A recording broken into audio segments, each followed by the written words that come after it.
This is WBSM On Demand. Good morning. Good morning. Good morning. So, as a continued service to you, the audience, I'm bringing in another candidate for one of the state representative seats, Manny Soares. Manny is an independent candidate for state representative.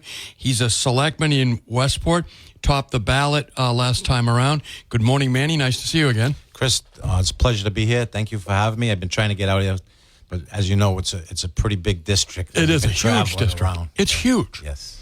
And who is Manny Soares? Well, I'm other than the man who brought muffins. From the head store in Westport. I like that. Well, I'm third generation businessman, born in the 8th district. Grew up Somerset. My grandfather started the transportation business in 1942. He was born on Spencer Street in 1911 in a house where he built his business in that neighborhood, and it operated until my godfather passed away a couple of years ago. So I'm pretty successful over the years. Our family, that's how we raised our family. So my biggest thing is traveling through the whole district, which I'm familiar with it because when I got out of school, I worked for an engineer right out in New Bedford and worked in the whole district. Okay. I was, that was the beginning of Superfund, and we had the first Superfund site in the country was actually in Dartmouth, Resolve. Really? Yeah. They're still treating the groundwater there right now today. So one of the other projects I worked on was the Acushnet River. We did the mud samples for the harbor cleanup. Okay, so you know all that. That was 40 years ago. And then I actually worked right over here when they were building, AT&T was building where Titleist is. Yeah, exactly. So I was a representative for AT&T, representing the owner doing construction inspection. In fact, D.W. White, Wally was over there doing that. That's where I met Wally, which he was a mentor of mine until I think it was probably around 1996 when he passed away. Okay. But as you know, D.W. White, they're doing all the work in Fall River on Route 79. Yes. They're doing a lot of work in the harbor. They're handling, I believe, the last cell on that cleanup. Really? We saw that, and my wife actually said, said 40 years ago they started. And I looked it up. I said, well, that's when we were there. Really? 40 years ago. Yeah. Manny Soares, you're a selectman in Westport. What got you into the state rep race? Well, because of the affordability on the South Coast. Talk about it. I got involved in politics during COVID. Okay. 3-member board of health in Westport voted a septic mandate during COVID. So I got involved in it, see what I could do for the people. You know? And then we get on, Biden. The Biden administration came in, all that infrastructure money. Mm-hmm. So we get in. I got on the master plan review committee. Okay. Like I said, I had run against David Cole, who was the author of the master plan. So it was a 5-year update. So we get on. We start reviewing the master plan, and we got an integrated water plan. Everything's all laid out. Okay. So then we got Senator Michael Rodrigues came up and he said, we're going to get you the money to do the design on the sewer and water down the trunk line down Route 6. So we need to get a shovel-ready project. Okay. And that's what we did. The planning board, which, my term will expire. I'm still on that planning board. That's a volunteer board, so I could be on both. Sure. We get paid a little bit to be a selectman, but the volunteer board, which we have a great board. Okay. Planning board. We put a tremendous team together. One of the former mayors of New Bedford's on the board. John Bullitt's on that board. Yep. We have a retired engineer that owned a firm in Boston his whole career that sold it nationally. Works for free for the town of Westport. That's pretty good. And we got this project. All up permitted. We went out to bid. They were talking it was going to be $34 million, come in at $21 million. Really? And we couldn't get the money from the feds to do the work. They're pushing it through the state revolving fund. Our residents can't afford to foot the bill for this. Okay. And this is the trunk line. So it's a pretty important issue. And in the race that we're in right now, There's another candidate, another selectman in town. He's been there 27 years. Mm-hmm. So when Paul decided he wasn't going to run, and they were endorsing Steve, that's when I said I got to jump in. We can't. We got to push this along. Okay. So, and that's why I got involved. To block Steve, or just to think you can do more? Because Steve's over there. I believe I can do more. Steve says believe in Steve, but I'm just looking at what he's done for 27 years, and I don't know what we should believe in. You topped him on the ballot last. You guys went because you have a 5-member board out there now in Selectmen, right? Yes. So there was 2 seats up. I ran mostly because of the select board in Westport are also sewer and water commissioners. Okay, that's so we're trying to create a Department of Public Infrastructure because really sewer and water shouldn't be political. No. So you have old highway surveyor? Is that how it works? Yes. Okay. Yes. And he's a great guy. I mean, they cut that department. I mean, back in the day when we were doing subdivisions, highway surveyors used to inspect for us. They used to have 14 guys. Okay. They're down to 4. Really? We got 160 miles of road that these guys take care of and maintain, and they do an excellent job. You have a lot of subdivisions out there in Westport. I was out there recently, last week and 2 weeks ago maybe, driving around, looking at signs, checking it out. It's a beautiful town. Westport's an absolutely beautiful town. A lot of growth out there, though, right? Yeah, you can't see it. It's all hidden away. So it's like Route 6. I look at Route 6 like it's a cut through. And we gotta capture. We got to redevelop Route 6. My opinion, we have a Serpent study that's great. It's the second one on what we can do. What I see in Route 6 is we're not looking to be Dartmouth. We're not looking to bring box stores in. Okay. Mom and pop. We want to, support the local economy. Last night in the debate, we were talking, what can we do for the fishermen? You got Federal Hill and Providence. Everybody goes out there to eat. Why can't we have a seafood capital down Route 6? Right. We got the beach. People come to the beach after. We got the LaFrance's with the hotels. People stopping in to go to UMass. We can keep them in Westport instead of letting them go to Dartmouth. Sure. To the chain stores. Let's have some mom and pops like the restaurants we have there. We have Manny Soares. MannySoares.com is his website if you want to help him out or be involved in this campaign. He's an independent candidate for state representative. Manny, because this district, for people who don't know, it is the north end of New Bedford, part of Fall River, part of Freetown, all of Westport, and part of Acushnet. How does one manage being the representative of that district? You have multiple schools. It seems like a Herculean task. Other than I have friends throughout the whole district. Okay. And contacts that, like I said, I have a 40-year career working in that district. Right. When I graduated out of Boston, I came here and stood on South Coast. The big dig was going on. That's my field. And I stood down here.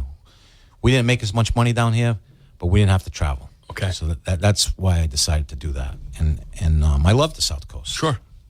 It's as far as the district goes, I know every nook and cranny. Okay. Like we had the other independent candidate talking, against the sewer and water project in town last night, saying, he's got a well in Acushnet.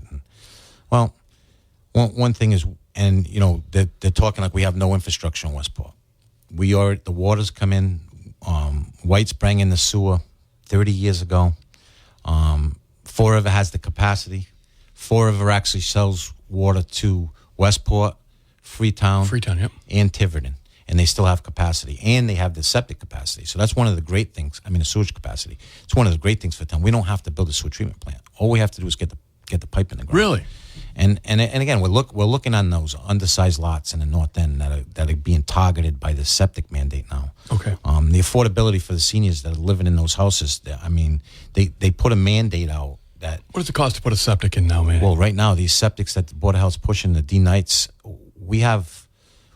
we bring in this PFAS grant loop for the Macomber School. That's my neighborhood where my house is, where I live. Okay. There's a bunch of houses that were built in the 40s and the 50s, undersized lots. So there's a retired couple across from the Macomber. Last year, they had this septic installer notified the Board of Health saying that the septic has failed. They went, got a design, said you should put this denitrification system in. It's an 80-year-old couple. in a one-bedroom house, $42,000. That's crazy. So that's what we're up against. Okay. And through the 8th district, like I said, my grandfather was born on Spencer Street. I lived in Fall River on Locke Street when my mother was born there. We were born in my mother was in Truesdale Hospital. I think we were in Charlton, but What do you know about Freetown, Manny? Freetown. Well, I've done a lot of work in Freetown. Okay. K.R. Resendiz, Rod Resendiz, they're all friends of mine. Yep. John Mello. Yeah, sure. John's He's a farmer up over there. He's in the same recycling business as I am. Yes. I've known those guys my whole career. Okay. I met KR when I was inspecting a big project in the 80s in Fall River Industrial Park. Okay. Lambert Building Company was building American Dryer, largest footprint Fall River. They were doing the site. That's where I met Kenny first time. Yes. So you go back a long way out in Freetown. Yeah. 508-996-0500. My ex-brother-in-law actually owns the concrete company over there too, Preferred Concrete. Oh, really? Yeah, Tony Souza. Yeah, I know Preferred Concrete.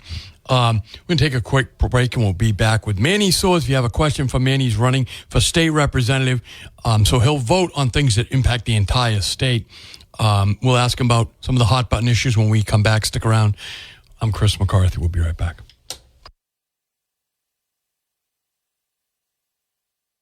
Welcome back to the program. I'm Chris McCarthy. We have independent candidate for state representative and selectman in Westport, Manny Soares here. We're just talking about the amount of people that have voted already for in this race, or I guess in general. What did you say, 4,000? 4,000 in Westport already, yes. That's incredible. That's a great turnout, right? Yeah. I mean, some of the local elections, we don't even have that many turnout. Right. So, Manny, how do you feel about, we'll just run through them. So the governor tried to increase the auto excise tax, which is held down by Prop 2.5 at 2.5% of the value of your vehicle.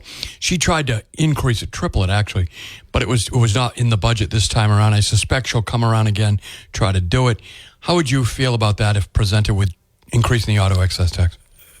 I'm against any attempt to raise Proposition 2.5. Okay. I mean, we have that affordability issue in Westport, and they've been lucky to get some debit exclusions, like for the school, the fire station. Every time they try Proposition 2.5, it gets shot down, which is good. We have one of the lowest tax rates in the state, and it keeps going down. But it's not helping any of our seniors, veterans, the working class in town, and it's actually attracting wealth to the town. What is the property tax in Westport? It's around 7. Yeah. Like I said, it just went down again. Right. That's good, right? Yeah. One of your opponents didn't even know. But anyway, the mandate by the legislature to get rid of all diesel trucks. I know the business you're in construction. You understand the importance of diesel trucks. Talk a little bit about that, Manny. Getting rid of diesel trucks. Is that a good idea? Absolutely not. I mean, it's kind of like my stance on the offshore wind. Okay. If you look at 07, 08, diesel spiked. I always say it. I got this friend of mine. He's actually coming over to help me with my company. Mike Ricardo. In 2000, he started a fuel company. Okay. God actually bought him out, which is another local fuel guy. Yep. So when he started, off-road diesel was 89 cents a gallon. 89 cents a gallon. 89 cents a gallon. We could never be that price again because the tax on it's more than that. Really? Yeah. We get taxed when we buy it. We get taxed road use tax. I mean, there's like probably you get a federal excise tax on it. You got a state excise tax on it. You got a sales tax on it. So when you got fuel when the Biden administration came in, that dropped. Trump had bring it down to $2 again. Right. So it was at $2. Then Biden came in. They shut the pipeline down. It went up almost to $5 again. It's good for the state. Again, for that same gallon of gas, you're paying sales tax on $5 instead of $2. Right. It's a kind of a windfall for the state. Yeah, but the working class, I mean, fuel, like I said, when it was 89 cents a gallon, we didn't worry about it. Right. The price of fuel now is more than what we pay our workers. The increase, we can't give our workers raises because of the price of the fuel. I don't think people understand that. No. Do you think there's a lot of people in the legislature who have your kind of knowledge of industry and knowledge of how the economy really works? I doubt it. doesn't look that way from where I sit. Right. The stuff that the legislature has imposed, like offshore wind, people's electric rates are going up. We hear about gas rates going up. Talk about offshore wind. Well, like I said, I got involved in the offshore wind when I realized it was being built. Okay. So I was over. I got the contract over at Brayton Point to recycle all the concrete from the Brayton Point power station. Okay. So during COVID, and that was what they were cleaning the slate on that. They imploded $1 billion of infrastructure, the scrubbers and the cooling towers that they had just built. Company out of St. Louis. Okay. That just goes around demolishing power plants and big commercial sites. They purchased them. They bought it from the grid.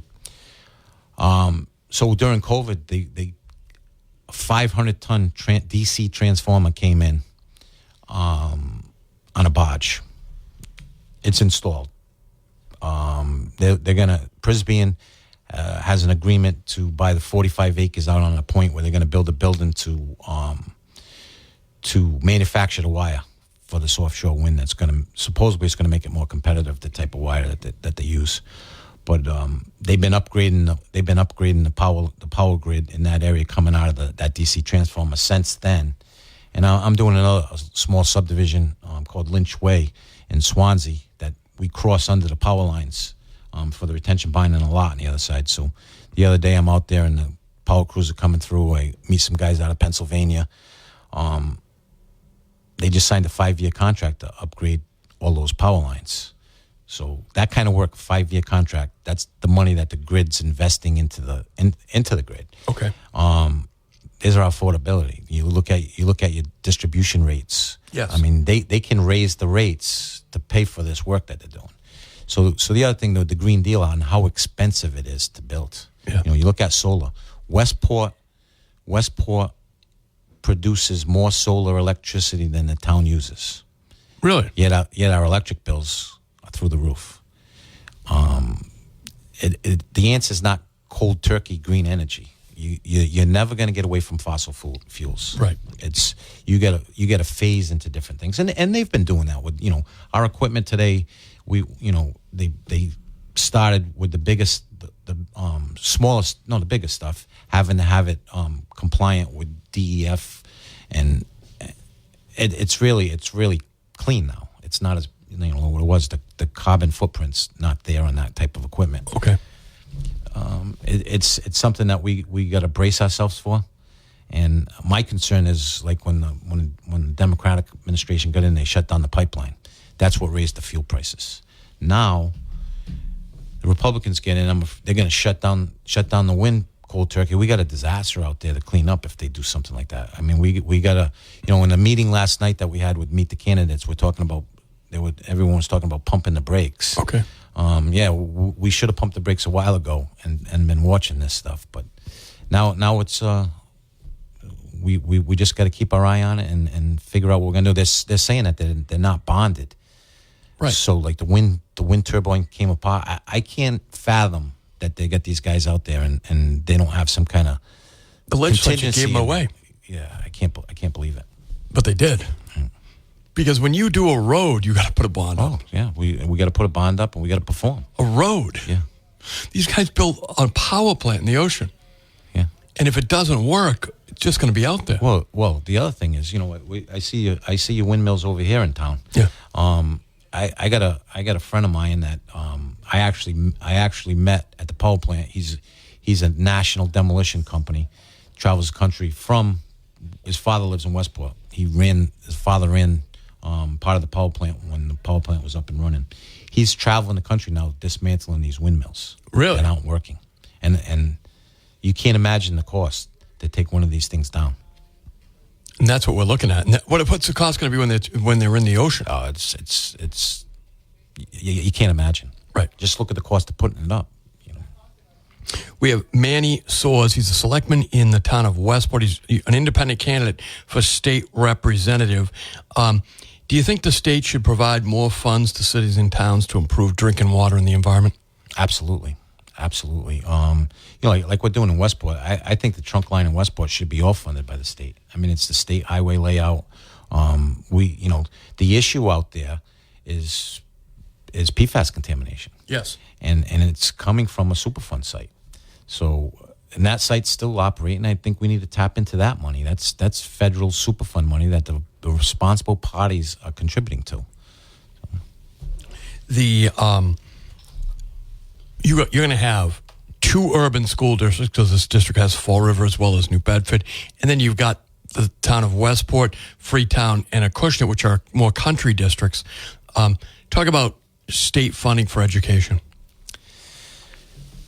It's a little bit out of my wheelhouse. Other than I'm big on education. I was the first member of my family to go to college. Oh, nice. You know, we have all my children have attended college. My stepchildren, we got a couple of union members. We got school teachers. You know, we got my youngest going to go become a fireman. He's working for me a little bit right now. So I'm big on education. I have a close relationship with the superintendent of Westport, Tom Orban. One of the principals, Kevin Aguiar, is a good friend of mine for a long time, former state rep. Yep. We just had Diamond in talking about funding. So I wasn't too clear on it in the beginning, but I guess what's happening is because of inflation, when they were building the school, they had to cut back. So yes. they cut the size down on the school. So now either the states or the feds are coming back with some money because they realized what the inflation did to it. They're not going to be able to put the things back in that they had to cut out, but they're going to enhance on some of the stuff that they had in there. And ultimately, the selectmen on Monday night, we voted unanimously to go along with this. And the way it looked is it's not going to cost the town any more money if we get the money that the state and the feds have promised us. Okay. If not, it's going to cost us $32,000 more a year, which in the scheme of things, I mean, Diamond does a great thing.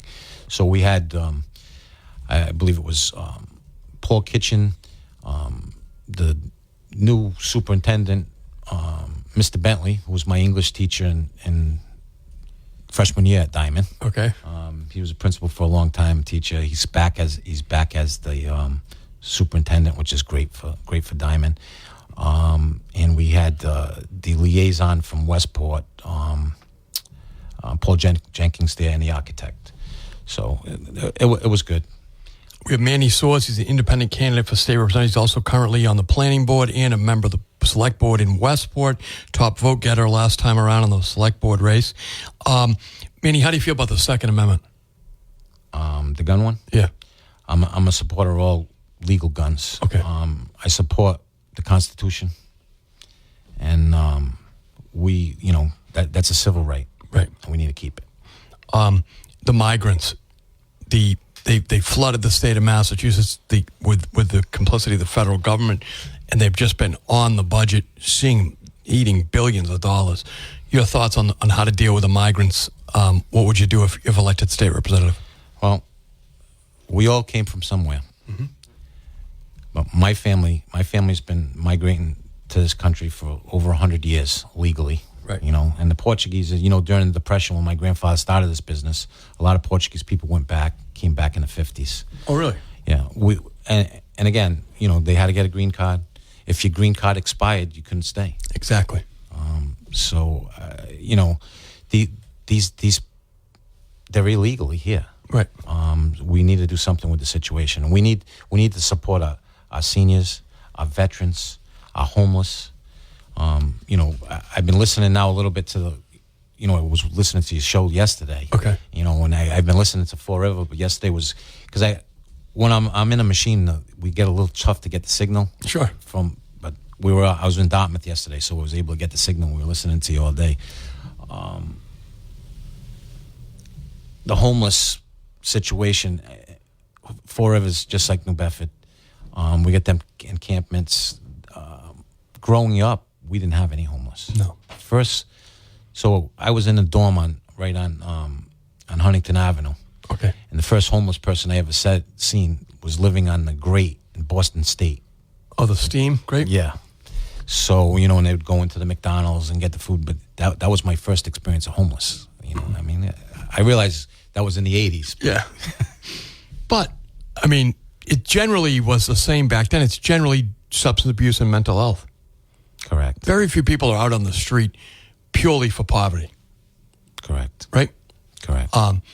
But the right to shelter law is unique here in Massachusetts.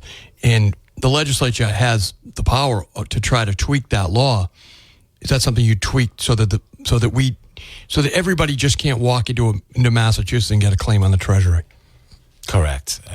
Absolutely. Right. We need to take care of the people that are here. Right. And they're struggling. We all go to the grocery store. So you take your seniors living on a fixed income. Right. I mean, they've got this whole time since COVID, nothing. It's crazy. You know, I don't know how. I actually don't know how some of them are doing it. Well, I don't other either. than people helping them. No, I don't either, because the inflation is absolutely unbelievable. Yeah. We got things in my business that they're way over 50%. Explain that to people. 50%. You know, like what? One simple thing. We got a hydraulic hose on a machine. So okay. Pre-COVID, it was $200. Then it was around $500. So the other day we blew one, and you know, we come in New Bedford Metro over here, great company. Okay. You know, actually the best prices around. You know, they're very competitive. All right. That same hose was $1,000. And it was what at the start of a hydraulic hose? No, but before COVID, it was how much? $250. Now it's $1,000. $1,000. And that's just one hose. One hose. Yep. And then you take the fuel. It's just so a first-time home buyer. Okay. How do they get out of the ground? John Ferrara was sitting right where you are. You know John from Rehoboth. Yep. John told me that his starter homes now in Rehoboth are up to $800,000 because of all the regulations. And these are not big houses, he told me. These are starter homes. $800,000. Yeah. I know John very well. Yeah. So back in the early 80s, John was a farmer too. Yep. And selling septic sand. So I was buying septic sand from John Mello and John Ferrera. They were both competing. Okay. $4 to $4.50. I got a number a couple of days ago, $36 for septic sand. Wow. From $4. Well, I mean, it's a long career. No, I know, but that's incredible. Before COVID, it was 12, 13. Okay, so it's tripled. Yep. It's amazing. It's amazing. But what can a state rep do about it? Well, again, the affordability. We got to get on the inflation. Yeah. You know, and we got to buy local. Right. You know, help. You know, like they were saying about the fishermen and the farmers. Buy local. Don't. You know, these big box stores. You know, we got to. You know, Market Basket's great, but if you're in Westport, you know, you want to go to Lee's Market. Right. You want to keep it local. I go to Ace Hardware versus Home Depot. We knew that when Home Depot was coming in, and you got all these little mom and pop hardware stores disappeared. You know. Right. I like the smaller stores personally. Oh yeah, and it's about community. Yes. Well, you're right about that, Manny. Manny's an independent candidate for state representative, running in the district that includes Westport, Freetown, Acushnet, the north end of New Bedford, part of Fall River. It's MannySoares.com. That's how you can get more information about him. Talk about the importance of economic development, small businesses. Well, that's one of the reasons I got involved in a race. Sure. You know, you go down Route 6, and the hold up on that whole thing is clean drinking water. Those businesses are running on grandfathered public wells. Really? They don't have the distance. They had to put filters on them to treat the water. The water main was brought down to as far as the elderly housing on Route 6 in 1986. This PFAS grant, $4 million that we just got, is the first water main extension since 1986 in Westport. It's wild. Acushnet, they're very concerned with their environment out there. They've got P.J. Keating. And of course, the representative before was Chris Hendricks. He had Acushnet. Any relationship with P.J. Keating's, anything with that over there? Do you know that business at all? I know that business quite well. What can they do to help those people over there? So you're saying about the neighbors, the business? Yeah, the neighbors, yeah. It's a quarry. Yeah. Mining for a long time. I mean, I believe they got most of the riprap for the hurricane barrier out of there. When Warren Brothers back in the day. Really? Now they're owned by. Let me think. I'm thinking that is Oldcastle. Okay. Because you got Oldcastle and you got Aggregate. They're out of Ireland, right? Yeah. Oh, yeah. Oldcastle is out of Ireland. Aggregate's out of England. They're probably the largest quarry companies in the world. I can remember, I think it was probably in the 90s when they were trying to break up monopolies, when they were going through buying all these quarries. Okay. Because that was a local quarry. You got Aggregate, you got, I'm in that business, so that's where MSHA certified, and we mine rock, and Yep. we go to a highest standard. But the Capaldis, when that first got bought out, the Capaldis, that's where I come from, Swansea, Somerset. The chapter, I started recycling the Chapter 90 stuff back in the day with the Capaldis in 1986. So another little known, on the recycling end in Westport. Okay. So probably 1987, I did an addition to Pine Hill Hydraulics in Westport. I was working for Advanced Engineering, and in the garage they were building for Woodland Corp the pulverizers and the grinders. The stuff that you see on the highway today. Yeah. The prototype that Caterpillar and all these other equipment dealers was built right in Westport back in really? the day by Woodland Manufacturing. So, and so you take. PA Landers has had the city contract for a lot of years. We've done subcontracting off of PA Landers. We built a piece of 195 for PA Landers in 2006, and just before the economy crashed, we were running out of work, so we did all the patching work in New Bedford. So we're pretty familiar with all of that stuff. I mean, it's a necessary thing, the quarry, of course, and the asphalt plant. I mean, but they got to be compliant, and they, I believe they moved the concrete plant. I mean, the asphalt plant out of the back to without permission, and that was what kind of hurt them over there. And, sure.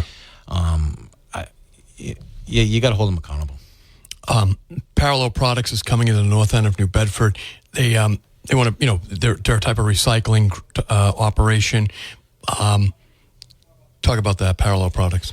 Well, it's just the same thing like I told you about that whole neck of the woods up there. When they created the landfill up there, I built my first house off of Collins Corner Road, right on the Shingle Island River. Okay. The early, I think 1990, we moved in. That's where I actually raised my family. So I get up there, and when I bought the property, then I realized how close I was to Resolve. Okay. And I looked; it was downstream of me, but upstream was Chipaway Stables. As you're going into Freetown, and there was a cranberry bog and a forest over there. They bought out Chipaway Stables in the Dartmouth New Bedford Refuge District. Yep. Built that landfill on the farm. Everybody thinks it's in New Bedford because you go through the industrial park, but it's sitting right in Dartmouth. Yeah. We have Manny Soares here in the studio. If you want to speak with him, 508-996-05. And you can get more information about him, MannySoares.com. Stick around. We'll be right back.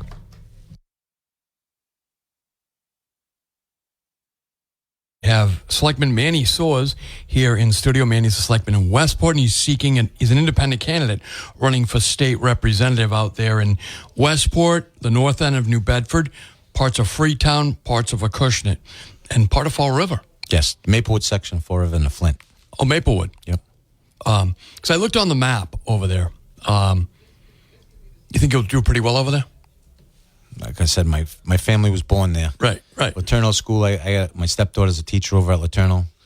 So I grew up in Somerset, but when my grandfather passed away, we moved to Fall River for a couple of years with my grandmother. I went to Laterno School for 6th grade. Then I went to Henry Lloyd for 7th, and I went to Diamond after, but moved back to Somerset. Kevin Aguiar's over there. Yep, Kevin. His brother Danny's the city engineer. Yeah. I've worked with Danny since he got out of UMass as an engineer. He's very good friends of mine. 508-996-0500. Good morning. Thanks for holding. Hi, Chris. How are you? I'm doing well, my friend. How are you? I'm good. One question to the candidate. The Massachusetts legislature has already wrapped up the formal session. There are several issues that still remain unresolved, and amongst those is one that's stalled is a proposal for expanding clean energy facilities as well as hospital stabilization and economic development. My question to any candidate would be, what can you do to break that stalemate? The stalemate is a deadlock between a House and a Senate, and that hinders the progress of these items. These are essential, and they need to be done. All three of them.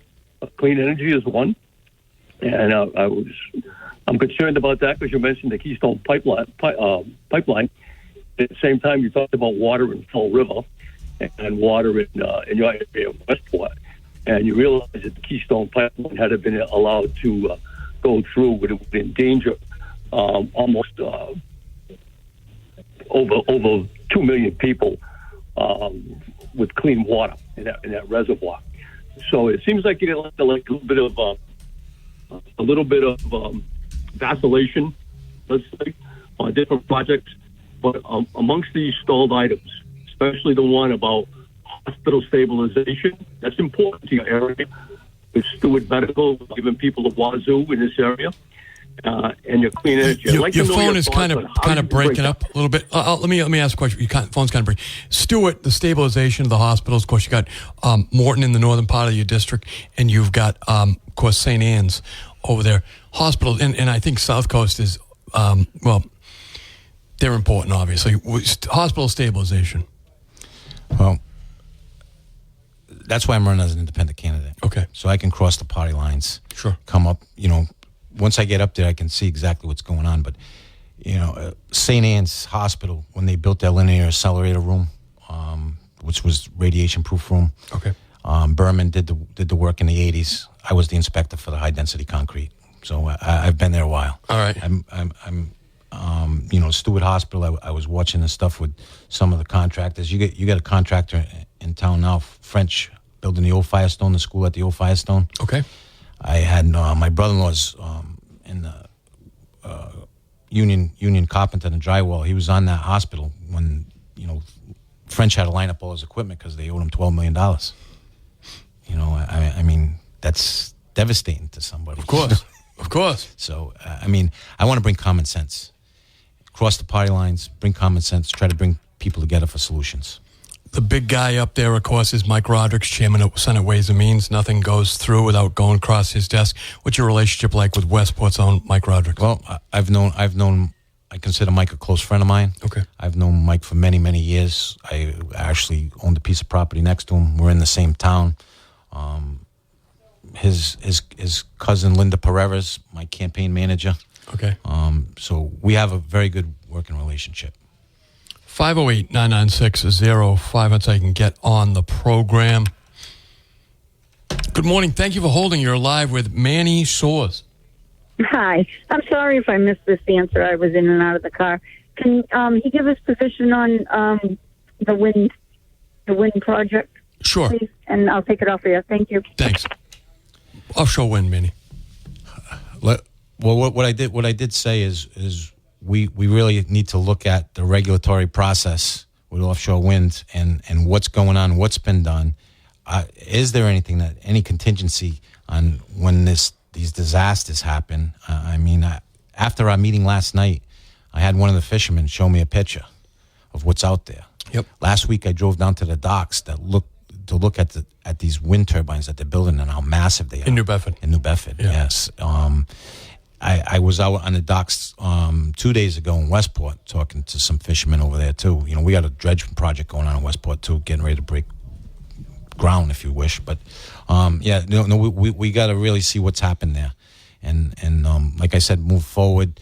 I'm concerned if an administration gets in and shuts it right off completely cold turkey, and we're stuck with the residual out there. Right. Our affordability on electricity right now is just because of the Green Deal. It's not as green as we all think it is. Manny, it's because at the top of the ballot, you're going to have a choice. Care to share with us how you're voting for president? Well, I can tell you in the last election, I didn't vote for Biden. You did not vote for Biden in the last election. So that would mean was that the primary? No. The presidential, you were with Trump the last time. Yes, I voted for Trump last time. And do you think you're going to go with Harris or Trump this time? I believe I'm going to go with Trump.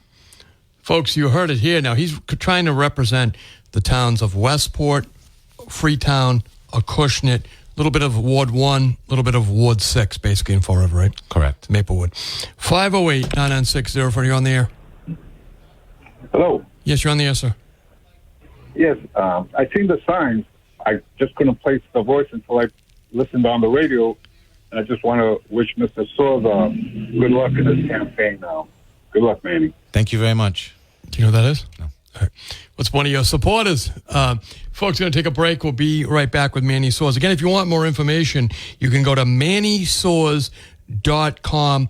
He's an independent candidate running for state representative, but he's also a member of the Board of Selectmen and the Planning Board in Westport. Stick around. We'll be right back.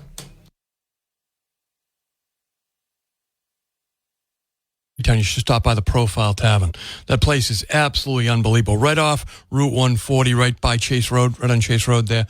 Profile Tavern, they do barbecue, pizza, great beers out there. You ever been to the Profile Tavern? Well, when I built a couple subdivisions over there, so we used to always visit that plaza. Like before they built the gas station across the street. Right. I did Alexandra Court up off of for Bob Vienna. Behind Junior's. Yeah. And I built Chestnut Hill for Bob Long, and I think it was 1995 up in the back over there. So that's where we used to stop in that plaza and eat. I love that. Yeah. So now they got the Profile Tavern over there. It's right off Route 140. Manny, they got great pizza. Feed all your guys there. They got great beer, great mixed drinks, barbecue, and on Sunday they have brunch. The Profile Tavern. I see all kinds of Freetown people there. Manny, if you get elected, will you be at the Profile Tavern? I'll be at the Profile Tavern probably this weekend. I like that. I like that, Manny. Let's see if we can fit this call in. Good morning. Thanks for holding. Hello? Yes, you're on the air. Oh, first-time caller. Oh, thank you. I'd like to say, if I could, I would vote for Manny, but I'm in an area where he's not covering my area of Fairhaven. Okay. But I'd just like to vent, if that's okay. Go ahead. 2016, I started getting these infusions every 8 weeks, and I have to take a supplement, just calcium and vitamin D. Back then, it was $14 for 240 capsules.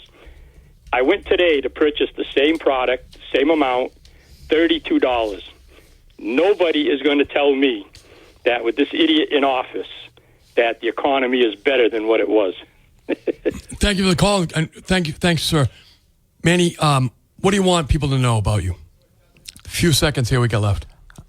I'm for affordability. For affordability. I'm for the families and the working class in the 8th District. I want to represent all of Bristol County. Vote for me November 5th. You won't be sorry.